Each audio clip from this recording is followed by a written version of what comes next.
everybody. Welcome back to Big Things Kentucky. I'm going to go season 3, episode 1, Coach. As we kick this thing off, we got games this week, Coach. All right, Coach, man. I'm Coach B, my man, Coach Truck in the building. Coach TB out on assignment. Have no fear. Big Things is here. Coach, what's good? Man, not much. Like I said, we getting ready to kick things off this year. You know, I'm going for the 3P, baby. 3P of picking champ.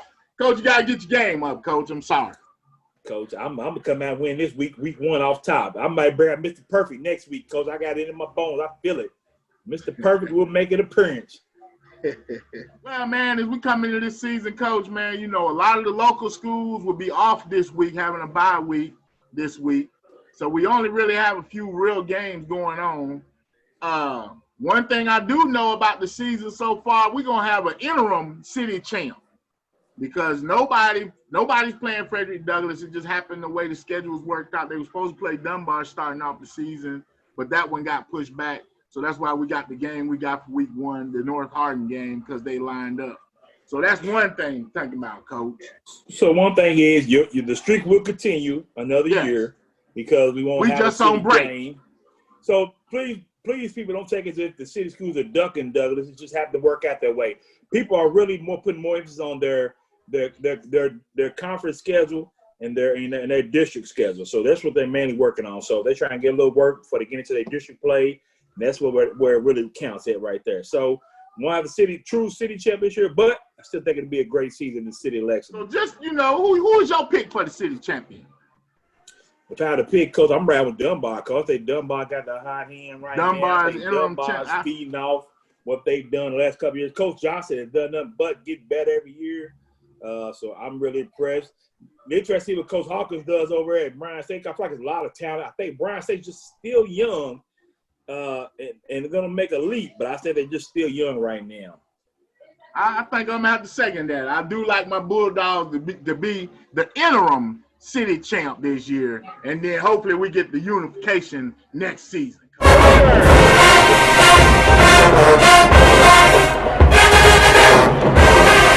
You know, we're going to get these games started off, get our picks. We got LCA, Coach Doug. They open up against the Sales. They got to travel to the Sales. Now, I know traveling is going to be an issue with the new guidelines. I know some people have even opted not even to use buses. They'll have parents travel the kids.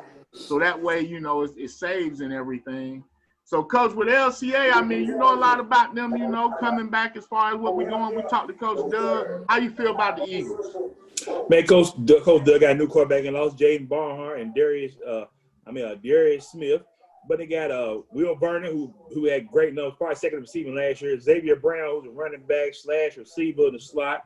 Defense is led by big guy Anthony John. So it should be a good LCA team, Coach. And I'm going to ride with LCA on this game, Coach. I like LCA over the South, Coach. Yeah, I'm going to go with you on that one. I'm going to take LCA. Let's go Eagles, baby.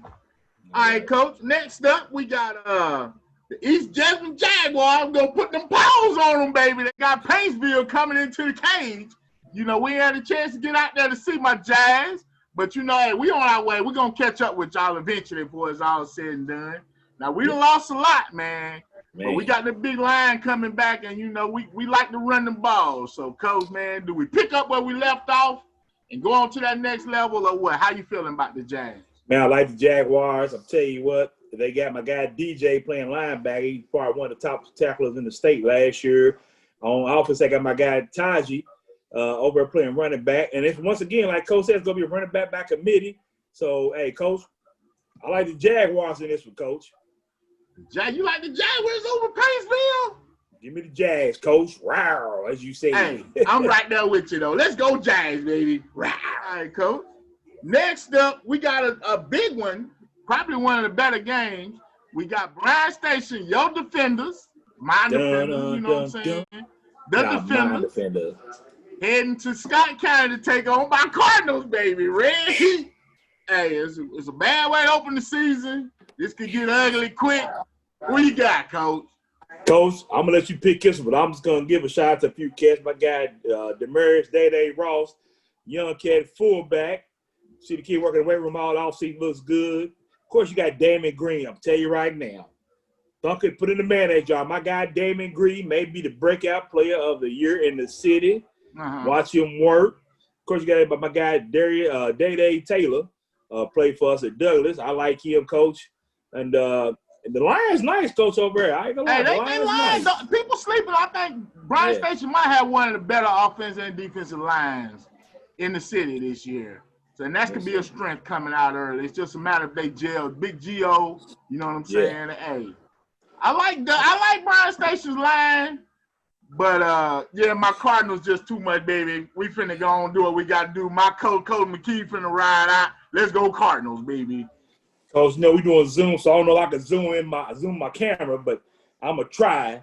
Bring it in close. All right, defenders, look here. It's a new season. Guy, Coach Parks is gone. I'm a big fan of Parks. We got Coach Hawkins here. He used to turn the program around. Let's see what he can do. He got a familiar face like JT Happy over on stand. Coach, fellas, time to step up. Scott County with us for a while. Time for somebody to step up and beat the team up north. Just don't think it's this week, Coach. Give me Scott County. Did it again. Up next, we got a team we talked to earlier. You know, the new coach taking over. Great Crossings, they going to Woodford County, another team we talked to, Coach Dennis Johnson and his Yellow Jackets. Now, this one could be a good one, Coach. Maybe one of the better games this week. Who you liking with that one, Coach? The Warhawks or the Yellow Jackets? Coach, first I want to give a shout-out to a couple of cats on the Warhawks. My guy, Kevin Doherty over Doherty, played for us over at the Ducks. Give a shout-out to Gabe Nichols. His dad is George Nichols from down there in Scott County. Gabe, man, towards ACL tonight, Tuesday night in practice, so he's done for the year, man. So, maybe Greg Cross may try to win one for the Gipper, but Coach, taking my guys, Coach Dennis Johnson and the Woodford County Yellow Jackets for the win, Coach. Coach, now we was just at the game, you know what I'm saying? I mean, we was just at Woodford, and I like what Coach Dennis Johnson's putting together. You know, I like how they coming. Great Crossings is young. Man, give me the Yellow Jackets, baby. Let's go. Sting them, baby. Going with Coach Dennis Johnson and the Woodford County Yellow Jackets. I see you chalk as usual, Coach. See you chalk as you know, just straight down the line. I'll tell you what. All right, Coach, and now for our game of the week, Frederick Douglass and North Hardin. Now, this game is all over the state. A lot of people are talking about it. Probably two of the more D1 talented teams playing against each other, opening up the season. We actually went out to Frederick Douglass practice and hollered at a couple of players. And we got Coach McPete. Here we go. Coming into the season, we feel really good about how we've been practicing, how we've been playing. We're ready for the competition. You know, North Hardin's a pretty good team, but I feel like we're going to come out on top, and we've been working harder than them, and we've been working harder than anybody in the state, and we're going to come out with the dub.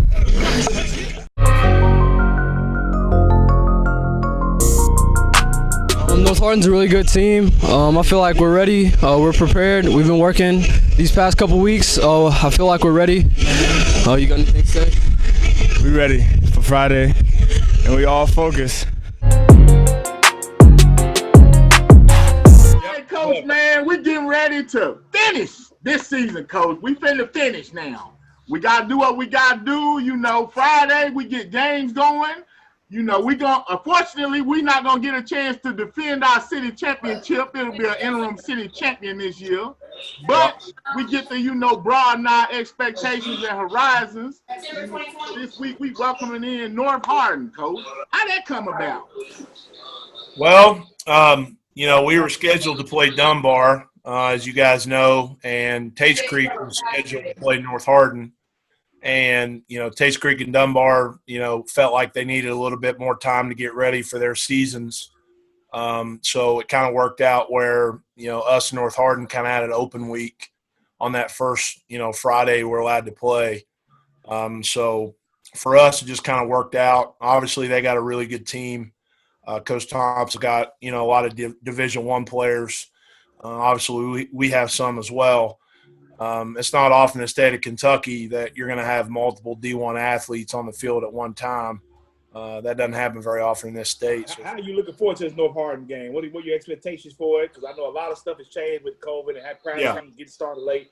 What are your expectations going into this game?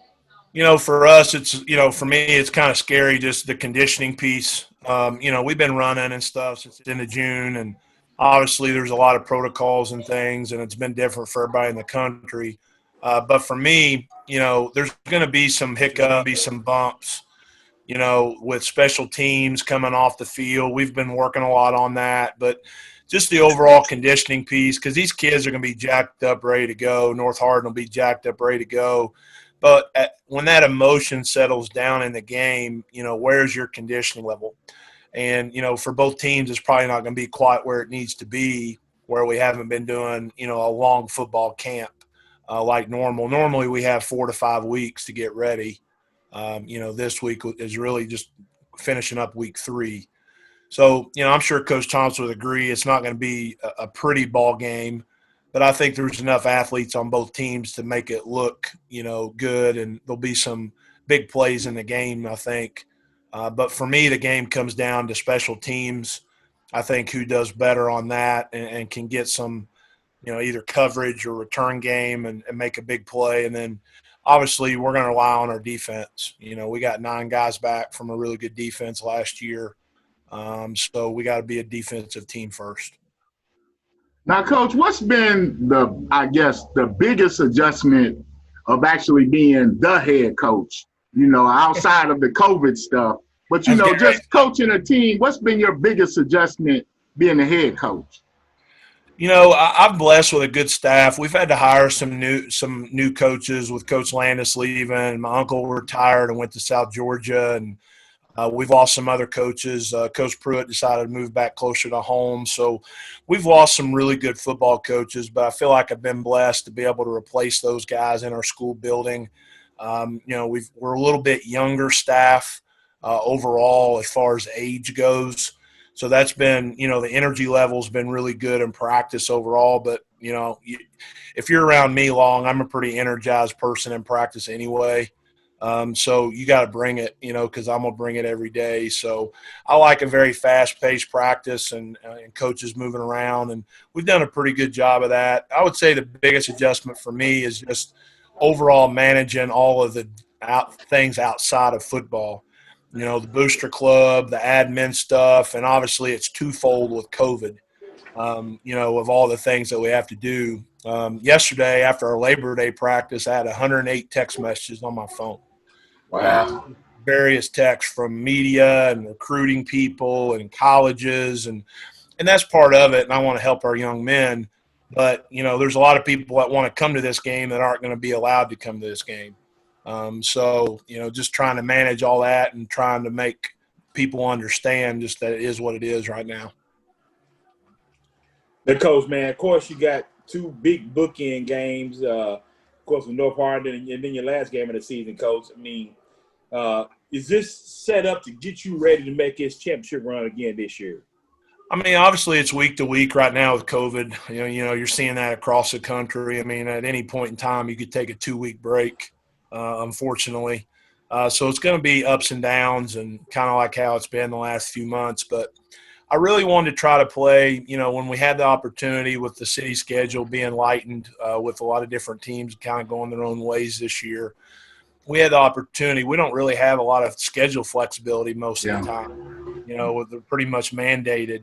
So for us to be able to play some different opponents and good opponents, I think hopefully will help us. Obviously playing North Hardin and a really good St. X team, and then our district games, and then Lexington Catholic's going to have a good team as well. So really looking forward to that, as we continue on. I hope we play all of our games and hopefully make a playoff run. But right now we're just focused on day-to-day operations and enjoying the time that we have together, because our kids, I think, realize that can be taken away at any time. But definitely an upgrade in our schedule. It's the hardest schedule we've had in our 4 years of existence. For our program for sure. And I feel like when we played Cov Cath last year, obviously it was a state championship game, but I didn't think that we had played an opponent quite to their level. Hopefully playing North Hardin and playing St. X, that can help us, in the playoffs against some pretty good people. But obviously it's week to week and anything can happen. We had a really good team 2 years ago and got beat by Team Up North in the second round. So, anything can happen in the playoffs. Now, Coach, I just want to know, what's the biggest thing we need to do to ensure us a victory Friday night, Coach? I think turnovers are always a big thing early that coaches worry about. not having turnovers and taking care of the football. I mean, obviously we've tackled some, but not as much as we normally would. So tackling is obviously a big concern. Luckily we have a lot of guys back that have done it in big moments. We have a lot of guys back that played in the state championship on defense, played in the state semifinal. So a lot of those guys have played. We don't have as many guys on offense that have done that.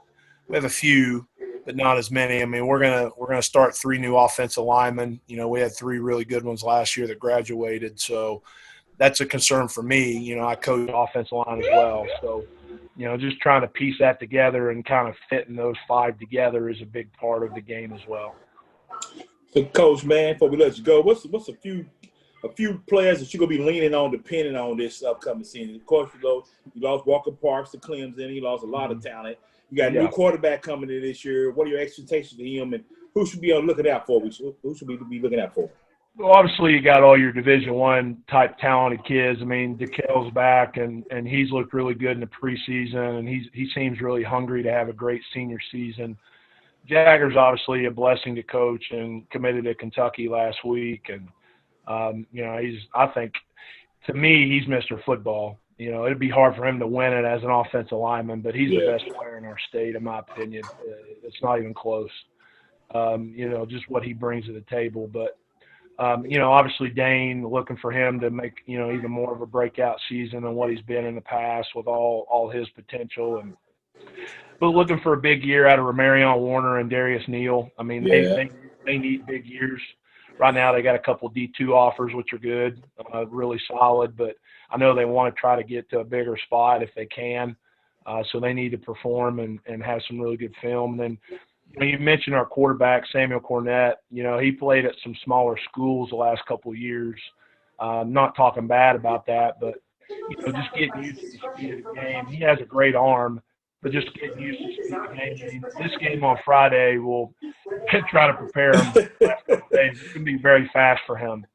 Can he get settled in and settled down? That's part of my job, is to not put him in bad situations early in the game. Try to get him comfortable and where he can have his confidence grow, because he's never played in a game this fast. All right, Coach. Well, Coach, man, we appreciate you coming to sit down with us tonight, man. Wish you nothing but luck Friday, man. Good luck. I know Coach Truck will be cheering from afar. We know he's your biggest fan there. So I got you. We look forward to it, man. Great success on the season, Coach. You too. I appreciate what you guys do for all these athletes to serve Kentucky, and thank you again. How you feeling about this game, Coach? Because I ain't gonna lie, I can see. I don't know if it's all the extra work Coach Pete's picked up, or he's a little worried about feeling like his team ain't prepared as they normally are. So, Coach, I ain't gonna lie, he's got a lot of talent over there, a lot of young kids, a lot of great athletes, a lot of skill, but North Hardin's loaded too, Coach. And I'm gonna go North Hardin Trojans for the win, Coach, at the Big Farm. Well, Coach, man, hey, I'm ride or die, my 8-5 Broncos, baby. We ain't going to be able to continue the streak, but we going to keep riding until we finish. Give me the Broncos, baby. I wouldn't expect nothing else from you, Coach. Wouldn't expect nothing else. Did you see my custom jersey they made for me on my, I'm going to have to flash that up, you know what I'm saying, on Twitter, man. That was a big thing. Hey, they love me down there. I got the Broncos back. We ride or die. Finish. Well, Coach, looking forward to a great week of games, Coach. Like I said, North Hardin Frederick Douglass game is going to be a great. You couldn't go wrong either way you pick, for sure. Yes, sir. Now the biggest thing, like you've always said, man, now it's a sprint to the finish. We just want to get started, and we're going to try and get to this finish line best we can. Hopefully everything goes off. I'm looking forward to this. Let's go, baby. Yes, sir. Coach, man, we cut out here, man. We're going to give a shout-out to me, you, and TB, especially you for the hard work you do on this show, man. If you get a chance to look on our Facebook page, we're number 22 of the top 35 YouTube channels in the state, Coach. Moved up 6 spots from last year, Coach. So doing great things. Shout out to our brothers over at Beyond the Game, number 15, making an appearance on the list. Great group of guys over there. We definitely have them on for the years over with. But man, Coach, just let you know our grind is not going unnoticed for sure. Yes, sir. And also, we got our Big Thing T-shirts out. You can always catch one of these. And we got our limited edition Big Things Baby T-shirts. Check them out. We got some of those if you want to get those. A limited edition So get them while you can, baby. But you can always get a Big Thing shirt. Hit us up, let us know. Coach, anything else? Absolutely. You get that Big Thing shirt, make sure you tag us on it. And when you got it on, let us know, Coach. Let us know when they're wearing it. Yes, sir. Hey, man, as always, there should be a living donor. I'm Coach Bute, Coach TV on the side. My main man, Coach Truck. Anything else? Peace.